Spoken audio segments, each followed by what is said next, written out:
So now is a chance to perhaps bring and share some of your questions. And I guess we'll just open it up to questioning. Do we have any questions to start it off? My question is, if somebody being that we know that this melanoma can, oftentimes goes to the liver, I'm just curious whether if somebody is diagnosed with liver cancer or, a tumor in the liver, do they look at the eye to see if perhaps that was the initial site? Being that we think it is so uncommon, I just wonder if, do they do that? Do they check to see if the eye was perhaps the primary site of a liver tumor? Does that make sense, my question? Clinically, that scenario is very unlikely. There's nothing like primary hepatic melanoma. Yeah.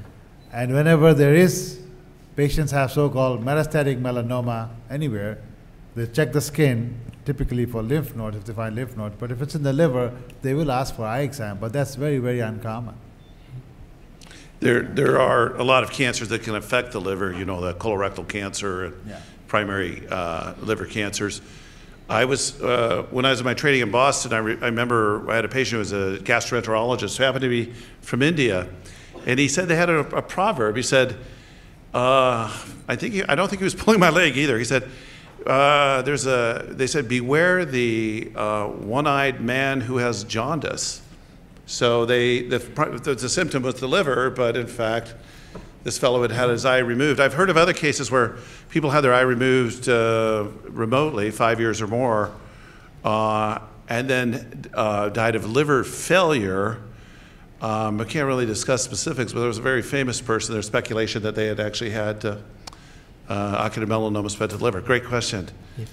If I see a patient that has melanoma that presented in the liver and I don't have a good source of it, I send it to one of these people to look for the eye. So it doesn't happen too often. I can probably think of maybe twice I've seen that in the last, 20 years. But the other thing, too, when you do a biopsy of the liver to look for the melanoma, there are some characteristics that give a hint that maybe it was skin versus a site. They're not really good, but a lot of times the pathologist will make some comment to make you look for the eye. But no, it's a rare, but it's actually a real phenomenon when you talk about. And also some of the genetic changes that are typical for skin melanoma and eye melanoma are different. So that's another thing that sometimes people will look at to see if those mutations can help you. I have a question for Dr. D'Amato. On Leslie, the 5-year survivor, you said she had METs. How was the METs discovered? Was it an MRI? I can't remember which test it was. It probably was an MRI, but I'm not absolutely sure about that, yes. How often do you recommend MRIs? I usually leave it to the oncologist to decide on matters like that. I focus on the eye, and the oncologist focuses on the general health. But most recommend a screening test every 6 months, at least for the first few years. And some believe that once a year is enough, but not everyone believes that. So Dr. Triozzi is an oncologist, real oncologist, let's say. And so, Pierre, what in your opinion would be a reasonable way to do surveillance of patients with melanoma? Yeah. So, uveal melanoma is rare, and we don't have any, real good recommendations. Cutaneous melanoma is very common, and number 7 on the list of most common cancers. We don't have any specific recommendations for cutaneous melanoma. None of the screening that was done in skin melanoma has been shown to improve overall survival. It turned out that most of the recurrences and most of the problems could be detected more quickly by the patient in sensing something was wrong in cutaneous melanoma than just the routine screening. It's a little different in eye melanomas when often the liver is going to be very asymptomatic. But we don't have a recommendation for screening. For screening to be recommended on any cancer, you have to show that it makes a difference. You have to show that catching the tumor early in the liver makes a difference. There's no evidence right now that that's the case. And part of that is because we don't have any treatment that's been shown to improve survival for metastatic uveal melanoma. That's changing, so that's, in the next year or two, I think we're going to have some evidence. So I think as that evolves, we're going to have more specific recommendation.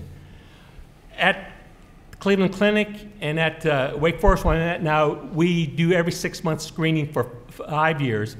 We do ultrasound. It's quick, no side effects. It gives us a pretty good idea.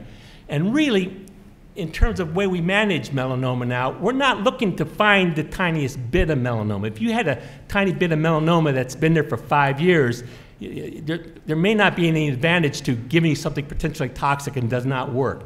So right now, we are screening every 6 months with ultrasound. High-risk patients, sometimes more frequently, we use the ultrasound, the blood work, and the physical exam. We actually still examine patients. You ask them questions, ask them how they're doing, when you put that together. So I do not recommend routine MRIs. The problem with MRIs is you do enough of them, you're going to find something. You're going to have a false positive the more you do. Over a period of 5 years, if you do 2 a year, that's 10, you're going to have something. It's going to need to be biopsy. You're going to take the risk of going through an unnecessary biopsy. You're going to take the risk of having all this anxiety for something that probably didn't need to even be looked at. So that's why I don't recommend MRI today. We come up with a treatment that improves survival in metastatic, I'm going to change my recommendation. But right now, as today, I don't recommend routine MRIs.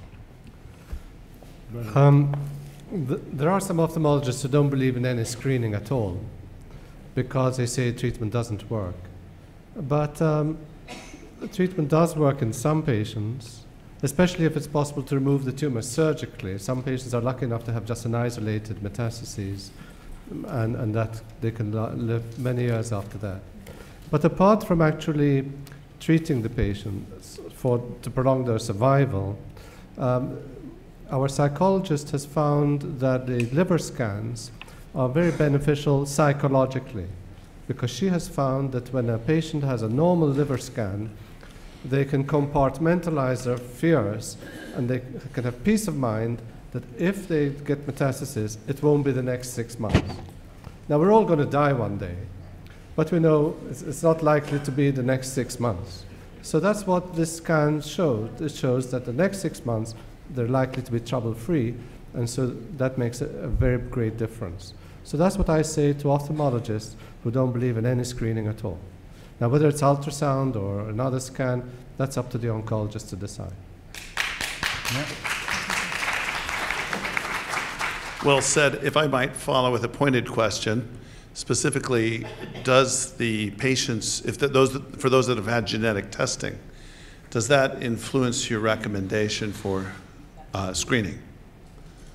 So, for example, if you're in a high-risk versus low-risk group, do the low-risk group, does that alter your screening protocol? I assume that everyone's at risk. And I think these molecular tests are really good, but we don't have 10 years of experience, and everyone here on this table probably has a low-risk patient that actually metastasized.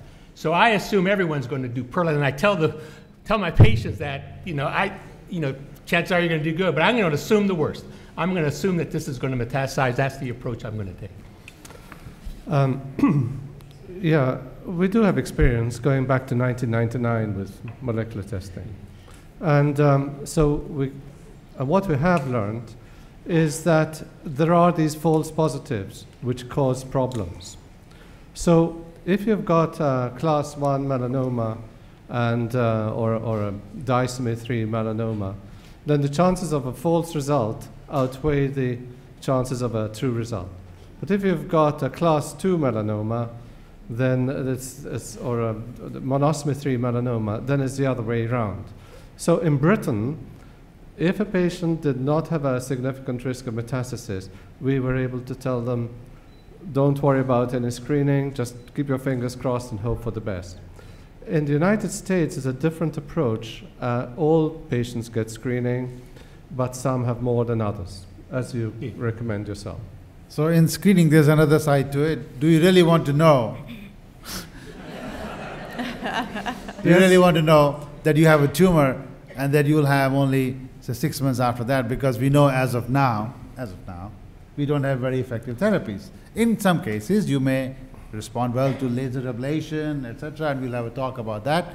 So that's, one has to, I think, individually think about it too. If you're 85 years old, do you really want to go through it? If you have some other terminal disease? Do you really want to go through it? All those kind of things. So I think it's not just melanoma, class 1, class 2, high risk, low risk. I think there are many other factors. I think patients' own preference, and age, etc. You bring up a very important point. There are ophthalmologists who say, oh, there's not much point in doing genetic testing because there's no treatment. But for every patient who has a bad result, there are patients who have a good result. And they are certainly encouraged to know that instead of having a 50-50 chance of having a bad melanoma, they've only got a 5% or 4% chance of having a bad melanoma.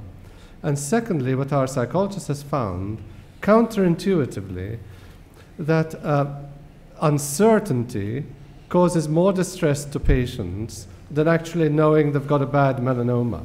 You wouldn't imagine that, but the fear of the unknown is more stressful than knowing you've got a class 2 melanoma. So I've heard, you know better than I do, because patients are empowered by the genetic test result. And if they know they've got a dangerous melanoma, they can do something about it, they can get the best treatment, they can look after all sorts of things. Whereas if they don't know what their melanoma is going to do, then it's totally different.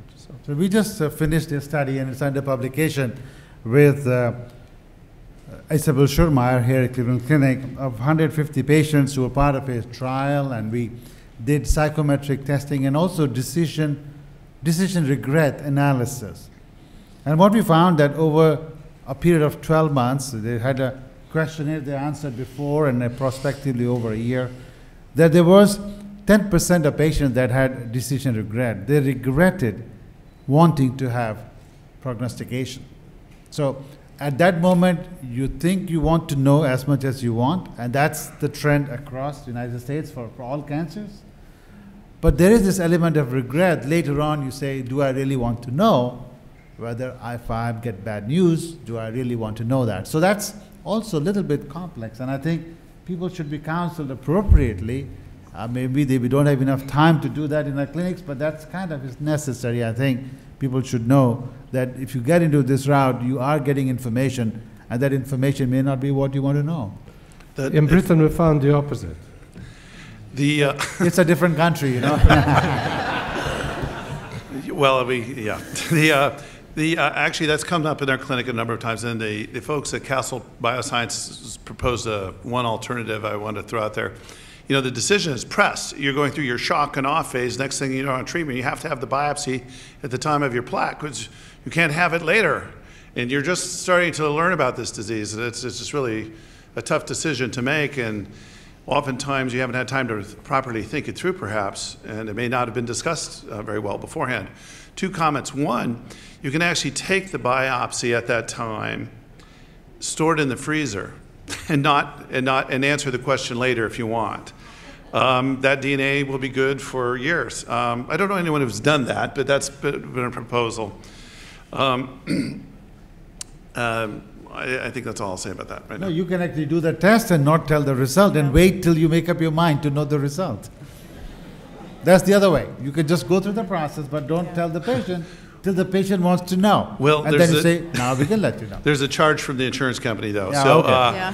if it's kept in the freezer, they can come back to that later. But that is, it's oftentimes a rush decision. And the only other point I wanted to make is, oftentimes there's fear of the biopsy itself, and those of us that are in the field as practitioners feel like we're in the new era, perhaps.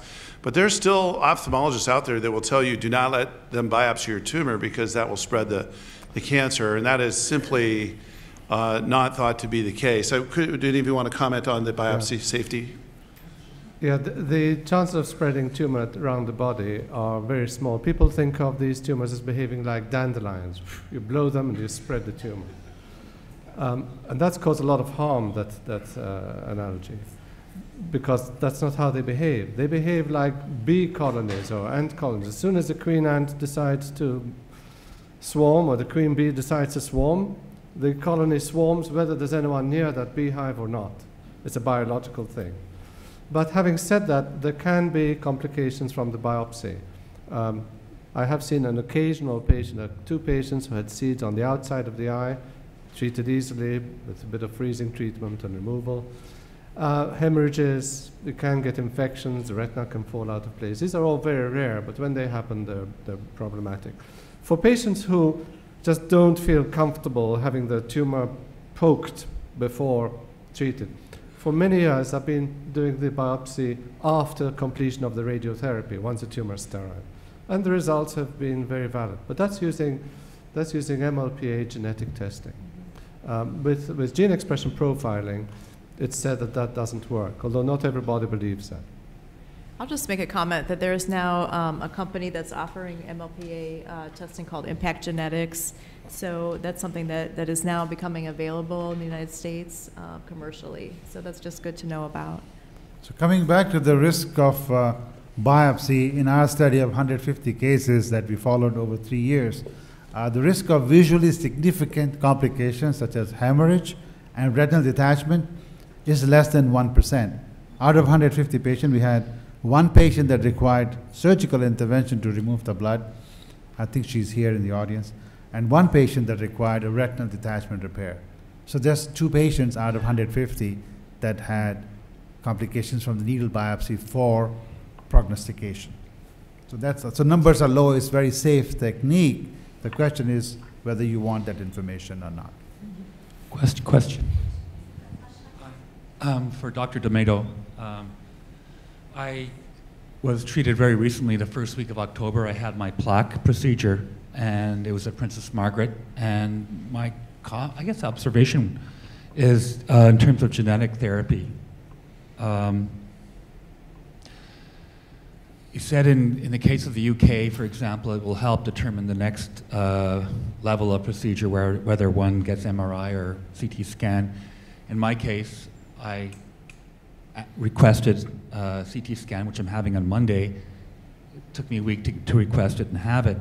So I'm wondering, I didn't hear at all from my surgeons at Princess Margaret about genetic therapy, but then again, I have CT scan at my request with no issue of finance because we have socialized medicine, number one, but there's like you in UK, but there is no, doesn't come into this the state issue of having to decide what's affordable and what isn't in terms of the regime of therapy.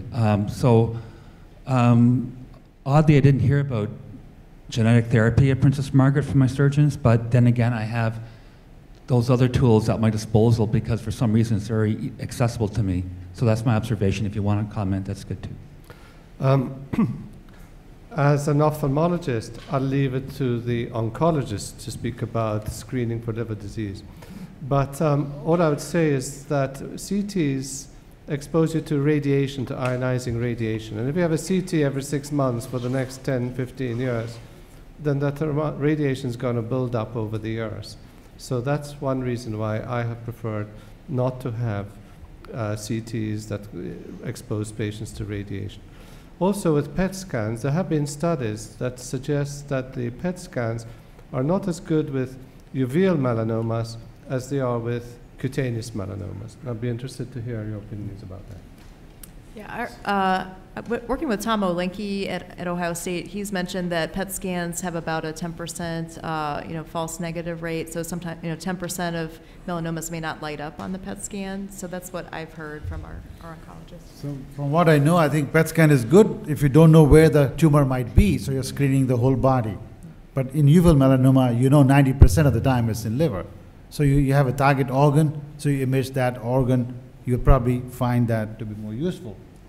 Yeah. So for a PET scan to be positive, the tumor has to be a certain size, and the tumor has to have a certain level of metabolic activity. And so to pick out real small tumors, actually PET scan's not that good on that. You're getting more sensitivity when an MRI, which gives you just beautifully detailed pictures of the liver. So in terms of finding something small, MRI is much more sensitive. PET scan does give you the full view of the body, but it's probably not as good for uveal melanoma as compared to cutaneous, and that may be because uveal melanoma actually may be metabolically less aggressive, maybe a little more slower grower than skin melanomas. That's maybe why the PET scan doesn't work. The other thing, PET scan's not good for it's not as good as bone scan for tumors that may be in your bone, and that's another place where we see uveal melanoma. The advantage of a CAT scan in terms of your initial workup is that it gives you detail of your lung, bone, liver. It gives you a better. So I think as an initial workup, CAT scan is better than liver MRI. I would recommend chest, abdomen, and pelvis up front to get a good picture, get a good baseline. Because if problems develop, you're going to have that. So I would, yeah. So I would not. I don't think MRI is a good initial test for screening. So I think CAT scans is the. I agree with Dr. You can't get a CAT scan every 6 months for 5 years. You're gonna glow. Yes, for someone.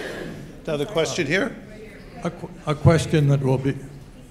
A question will be addressed to Dr. Singh this afternoon, but for the wider panel, case in point, within 1 year of enucleation, a spot showed up on the liver, left lobe of the liver, quite superficial, 1 centimeters in diameter. Now, 9 months later, 5 centimeters. Initial needle biopsy showed only liver cells, so they probably missed the tumor. Now positive for spindle cell, consistent with metastatic melanoma. Comments on options? So I think we have the second session here with the liver-directed therapies, and we'll be addressing that. We have Dr. Amudan here, I think, from our center here. If you want, we can answer now, but this will be covered in the second session. Yeah. So we just have a coffee break, and we have a second session. We'll answer all those questions related to that. We'll have different panel here just a little bit. Yes. For somebody who's had the genetic testing and they are at low risk, is it just recommended for the annual liver function test? Because I'm getting some people, that's what they're being told, and then some have to get the annual MRIs, and so okay. I'm getting different. So liver function tests are useless for detection of tumor. Liver being such a critical organ, there is excess of it. So even if you take half the liver out, your liver function tests are going to be normal. That's one. And number two, there are many drugs, many illnesses like flu, etc., can throw off your liver tests randomly high. So as a screening for cancer, liver function tests are not very useful. Yeah, do you? Yeah, no, it's not a particularly useful test by itself. Within the context of a physical exam, an ultrasound, a liver function test, particularly the LDH, which is sometimes not part of a routine liver function panel. Some panels at some hospitals don't include that. We'll give you a clue that maybe you should take a closer look at the liver. That's pretty much what it tells you on that. But there's so what you mentioned is the problem is that there isn't a standard approach right now. That will change. As we get smarter, But right now, I think just follow-up, any type of follow-up is probably beneficial. I'd like to jump in here in a moment, if I may. I'm not on the panel, but I have the microphone. This disease, as part of the problem with it being an orphan disease, is it's scattered all over the country, and you're sort of in your own regional area, wherever it may be. Some people are in very rural settings, and they're managing this disease with a local oncologist who doesn't have any other patients with this condition. So you go online and you try and look things up, and there's no real good place where you can find the definitive answer. I'd like to go back to that again, it's, as patients, you have choice here as well. And physicians oftentimes will weigh your preference. And so I have patients who say that they don't want to be screened at all. They'd just rather not be screened. And you have that choice as well. The question is, if you want to be screened, should you, and what's the appropriate testing? And I think we're getting here, there's not quite the right answer. If you have a high-risk gene, some will argue that you should be screened more aggressively so that you have the opportunity to then have an early detection perhaps, and perhaps early liver-directed therapy. On the other hand, even if you're high risk, you may choose not to be screened and say, well, I'm just going to not do that. The issue I have is with the low-risk patients, the data is pretty compelling that if you have had a good test result, good report, that the test was done technically with good accuracy in terms of the controls, then you have a very low risk of developing it out. If you're a year or so out, you may not ever get it. And I think that's good news. So the question is sort of, we're all playing statistics here. It's what are my odds of getting this? And so if you can, that's what I struggle with. So I tell my patients, in fact, in answer to Dr. Triosi's question, I do not have I've had over 200 biopsies. We've had no metastatic disease in our class 1 patients, and the only metastatic disease have been in my class 2 patients. You know, that's pretty compelling numbers that I have. I think they're consistent too with some of the aggregate data as well.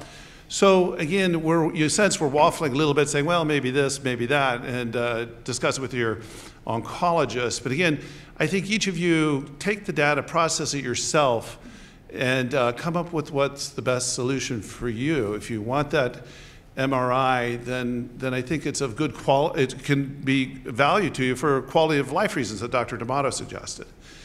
I do want to caution people against the CTs routinely. I do know that there are a lot of oncologists who will routinely perform very frequent PET CTs.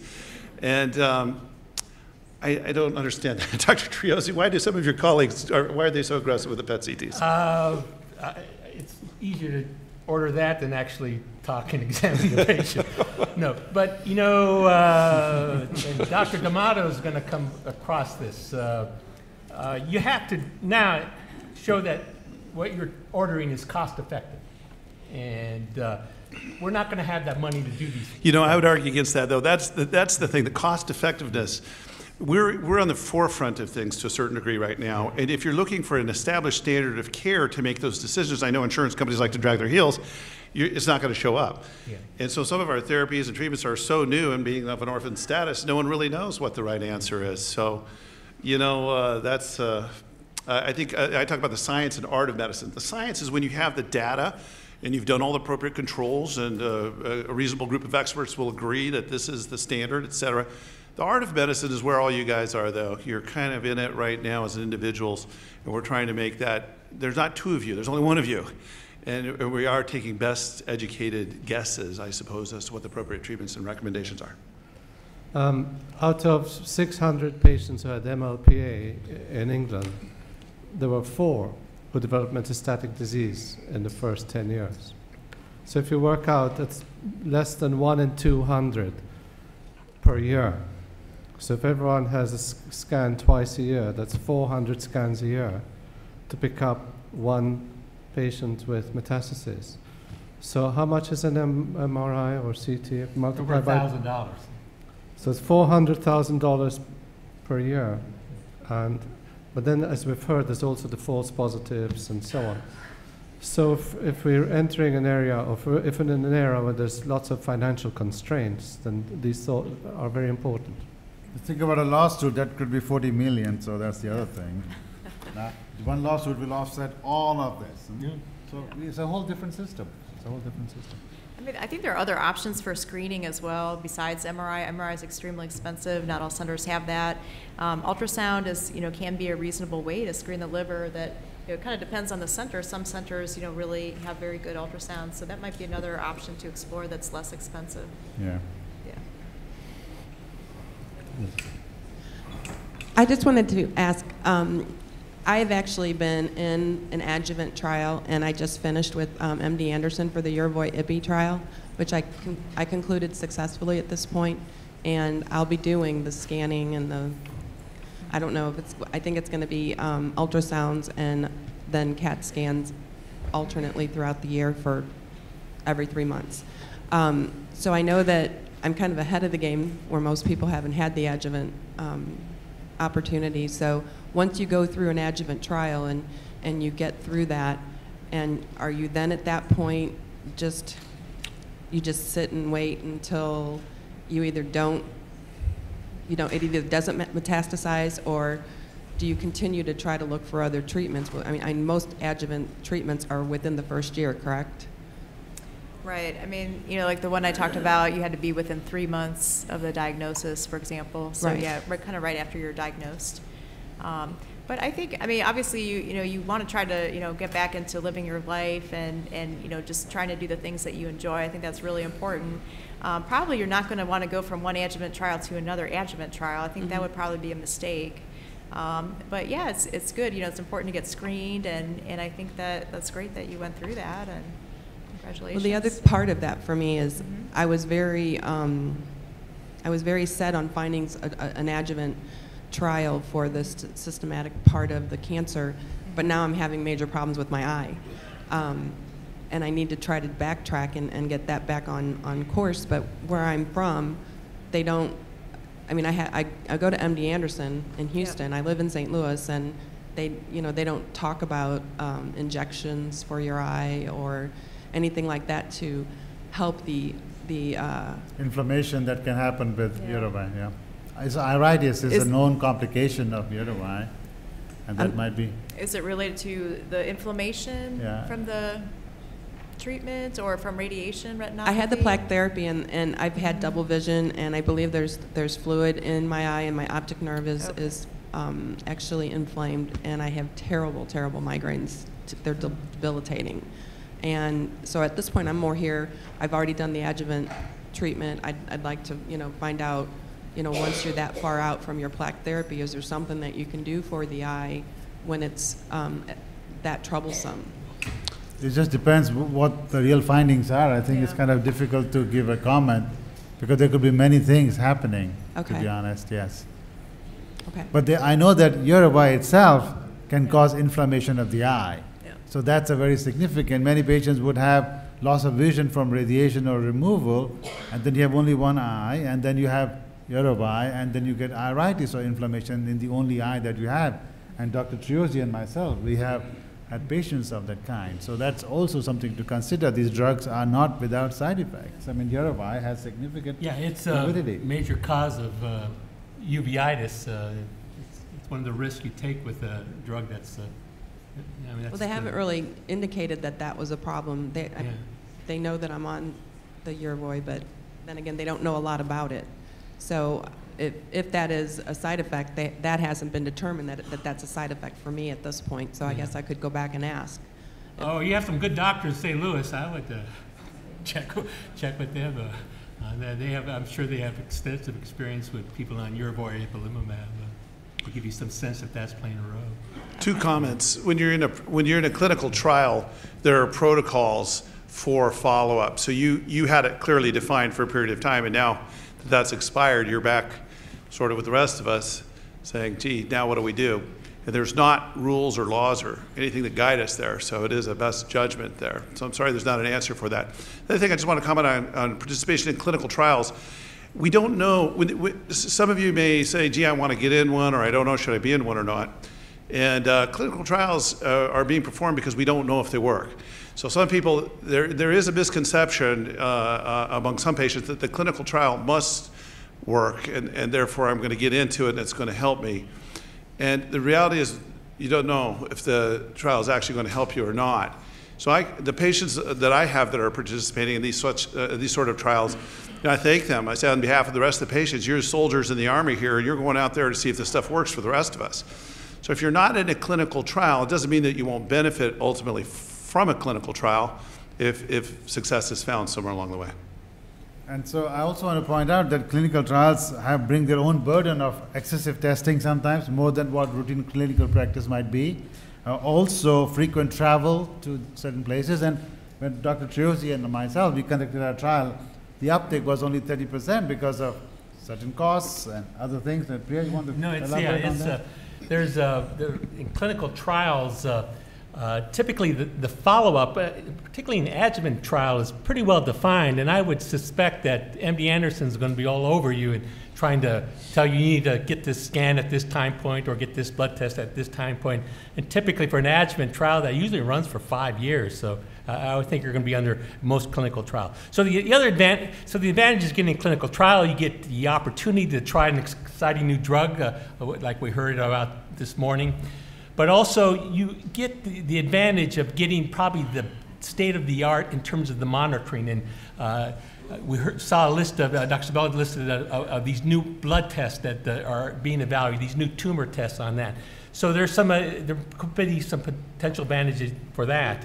The other thing when you're on a clinical trial is that typically you have 10 doctors looking at your case. You have at an institution like Cleveland Clinic or in Colorado, you have 10 people looking at you, giving different perspectives on it. So that's another advantage of getting on the clinical trial. And the other thing is most people, you know, and I have to admit, I'm always struck by this, just the fact that you get on a clinical trial and have that maybe someone else can benefit is actually something that's a real positive thing. And I'm always amazed at some of the stuff we put our patients through. And the reason why they do it is not that they think they're going to benefit, but they think they can help someone else. And that's actually very comforting and very an important part of being on a clinical trial. So there's a lot of positives. And there's no reason why you can't get on a clinical trial. You saw the list. There may be some inconvenience, some drive. How far is it from St. Louis to Houston? I mean, there is some inconvenience, but you know, we would recommend that. So, what are the downside to the trial? So, downside to the trial is that there's a lot of uncertainty. Oh, you're going to be getting a drug that we're not sure what the short-term effects are. We're not sure what the long-term effects are. So you are taking some risk. And so most of these trials, all these risk and benefit are weighed before they're actually considered. The other thing, too, is that because you're on a clinical trial, you're probably going to have to give more blood. You're probably going to have to give more scans. There's going to be a little more inconvenience involved. And a lot of these tests that will be done will be of no benefit to you. They're not going to help you, help you with your management. They're going to help answer the important scientific questions, but also be used to develop new things. So there are some downsides, but the upside, downside, I don't think there's much that you have to think about. These clinical trials that are approved go over several review things. Now that's the other downside is we have a good idea. It takes a year really to get things going. Everyone wants to do something that's a benefit. No one wants to go through the motions. No one wants to do a clinical trial that's going to be negative. So there's a lot of thought going involved. Many of the people here are in the Facebook support group, and I'd just like to make an observation that there are, in the past year, there have been 2 people that were class 1 that got meds within a year. And my question is for the panel is, if you had a patient with a BAP1 mutation, do you have any comments on HDAC inhibitors as an adjuvant treatment? All right, so BAP1 is a mutation that's seen. Chromosome 3 is very important for uveal melanoma, and if your tumor is missing one copy of chromosome 3, you're at high risk for recurrence. And one of the thoughts is that BAP1 is a gene on chromosome 3. If you're missing one and the other one's mutated, you don't have BAP1, and that's what increases the risk. BAP1 itself is a very important factor in a variety of things. It's also it's what we call it's an epigenetic regulator. It doesn't make genetic change. It changes things around the gene. It's probably not in itself going to be a good target because you actually need it. So to block it, you're not going to just be able to block it specifically in tumor cells. You're going to block it systemically. So it may not be a good target on that. But that effect is, this epigenetic effect is this type of thing where if you give an HDAC inhibitor, which inhibits that pathway, you're probably not killing, you're not poisoning the cancer cell. What you're doing is you're kind of pushing the cancer cell to become a little older, becoming a little mature. As you get older and mature, you're going to die. So that's one of those newer approaches I'm talking about. Not to give something to poison the cancer cell, but get something to kind of head it in a more proper growth things. And there is a lot of excitement in doing that. And Dr. Singh and I, hopefully, we're going to be starting a similar approach in the adjuvant therapy. You're using a drug called decitabine to do the exact same thing that HDAC inhibitor does.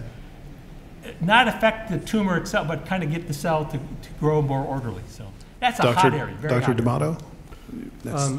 This observation of yours about patients who've died after having a class 1 gene expression profile result is very important. It shows that it's essential not to rely entirely on the genetic test. You've got to look at the size of the tumor, the extent, the extraocular spread. If you can look at the cell type as well, the mitotic count, all these things, then all these results will warn you if the genetic result is false. When we were doing FISH, we had a number of patients who developed metastasis despite a sort of normal result, But when I looked back at the charts, I found that they had still been given highly intensive care because we didn't believe the genetic result, because we had all the other data. Also, if you only look at the genetic result and you look at the statistic, which says 50% chance or 30% chance of metastasis in a certain time, that's just an average. But most of us are younger than average or older than average or have got a bigger tumor than average or a smaller tumor than average. So that statistic only applies to a minority of patients. Most patients will have a very different prognosis than what a simple statistic will state. I think we're also limited because this we don't have, a lot of these tests are, have gone through maybe 5 years, and that we don't have, as many years in terms of, what happens to class 1A or 1B, after several years. So, I mean, that's why many oncologists or ocular oncologists will recommend, maybe like a yearly screening, some sort of screening, because there are people that we see. For example, my colleague enucleated a young woman maybe in 1976, I think, and then in 2013 she presented with liver metastasis. So unfortunately we see these cases. When we've tried to look at the genetics of the metastasis, it looks like they have kind of disomy, basically kind of the low risk genetics in the metastasis. So even those can sometimes metastasize. So I think it's just important to realize that not every test is perfect. We're still learning more about these tests. I mean, there is an important component of immune function that we had. So cell genetics is one major driver of metastasis, but how the body reacts to cancer cell is also an important factor, and that's a variable from patient to patient. And we can see that in proteins in the blood and other things that have been published upon. So there's a little bit more complexity rather than just the tumor cell genes only. There are other factors that make that cell established and get bigger. Well, this has been very informative. I'd like to keep us on track. We'll be taking a break shortly here. Well, I think it's right about now. Grant has 2 questions. We'll have 2 more questions, and then we'll close it down. Grant doesn't have any questions. There are 2 in the audience. Okay. Where? Talking to it? Nope. Okay, that's it. There you are. Oh, yeah, I'm sorry. So obviously the biopsies are showing that it's genetic. My concern is this hereditary to my children? And the second question I have is, I've met several people where, they've come down with OM when they're 28. I was 51 when symptoms started. Some people are in their 70s. Do we know what makes this surface? We know it's in our genes, but what makes it pop up when it pops up? Do we know? Dr. Sebula. I have a little talk later just talking about some of your genetic questions, so I'll answer probably most of that. I think there's still a lot we don't know in terms of why it pops up later. We're trying to find that out, but I'll answer your questions about, is this something that you would pass on to your kids and that kind of risk? Yeah. Sure. I'm the other one right here. One more, right here, yeah. Good morning. I'm about 7 years out from being diagnosed with OM. About 8 years prior to that, I had 2 pretty good sized skin melanomas removed, and it's where the sun has never shined. So obviously it wasn't sun related. My question is, could the skin melanoma have been a primary location for me, and then 7 years later, 8 years later, a secondary location in the eye? Are they related? Or, and if y'all need a guinea pig for any of this, I'm willing to be one. Yeah. So I know Colleen will sign you up for our genetic study. That's no problem. But it's not likely to be metastasis from skin to the eye, because when that happens, patients die very quickly after that. So you can't live for 7 years having had skin metastasis to the eye. It's not possible. Well, good. Let's take a break so we don't get blood clots.